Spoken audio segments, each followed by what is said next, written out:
영업 능력이 있으면 바로 리더십이랑 연결된다? 이거는 제가 동의할 수는 없을 것 같아요.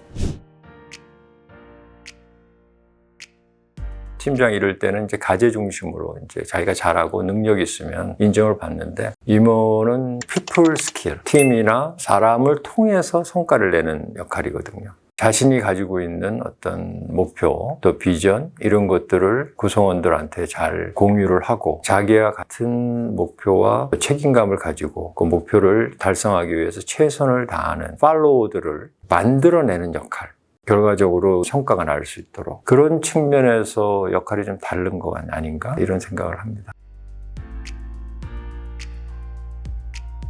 영업은 성과를 내야 돼요. 영업 임원이 권위주의적이고 굉장히 막 밀어붙이고 이렇게 해서 성과를 낼 수 있어요. 그거는 이제 단기적이거든요. 영업 능력도 필요하지만 코칭 리더십을 통해서 팔로우십을 촉진하는 그런 능력도 필요하고, 영업 혁신도 굉장히 중요해요. 영업을 하려면 자원이 필요하거든요. 자원을 어떻게 배분할 수 있는지, 어떻게 보면 내부에서 정치적 영향력도 필요해요. 시장 정보도 업데이트된 걸로 영업 조직에 제공해야 되고, 전략 제공을 포함한 지원 또는 지지 역량, 여기에는 이제 활력을 유지하고 본인의 스트레스를 관리하고 이런 것도 다 포함되는 거죠. 마지막으로는 실행력. 어려운 가운데서도 실행력을 발휘해서 즉각적으로 대응해서 결과를 낼 수 있는 영향력 발휘하는 역량, 이것도 좀 필요한 것 같습니다.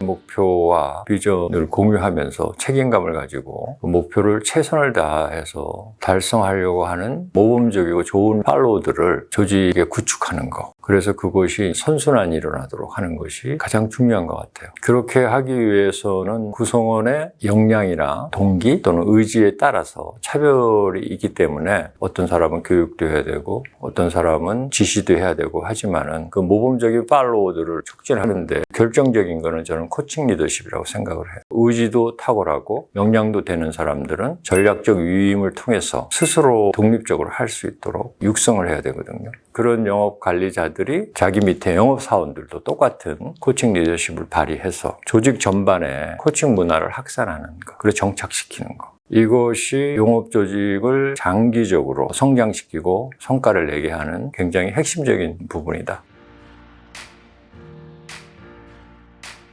매출도 많고 매출의 규모도 큰 이런 걸 맡았던, 성과를 냈던 분이신데, 이분이 가장 매출이 적은 쪽의 부서로 신임 임원으로 발령이 나셨어요. 임금 피크 대상자들이 머무는 부서예요. 상대적으로 연령이 많고 보수적이죠. 그래서 코칭 주제를 끄집어낸 게 어떻게 하면 이 조직을 활기가 있고 좀 즐겁게 일하는 조직으로 좀 변신해 볼까, 이제 이게 고민이 생긴 거예요. 그 임원분께서 생각한 게 뭐냐면, 전체 조직이 한 150명 정도 되는데 그 중에서 한 10%에서 15% 정도만 핵심 역량 그룹 만들기, 이렇게 목표를 세우고 코칭을 진행을 했어요. 분위기를 그렇게 바꿔보려고. 그런데 이제 소통하다 보니까 다른 구성원들 중에서도 의지가 있고 이런 친구들을 발견하게 되면서 한 50명까지 세우겠다고 이제 확장이 되셨는데, 그리고 이제 3개월 코칭하고 나서 물어봤죠. 어떤 변화나 진전이 있었던 것 같으냐. 그랬더니 구성원을 대하는 태도가 좀 더 겸손해진 것 같다. 일이 일비하지 않고 의연하게 사업부장의 역할을 수행하게 된 것 같다, 이렇게 말씀을 하셨어요. 조직의 성격이 다 다르겠지만 이분 같은 경우에는 정체되어 있는 조직에서 활력 있는 조직으로 만들기 위해서 본인의 생각을 뒷받침할 수 있는 사람을 먼저 세우고 싶었던 거죠.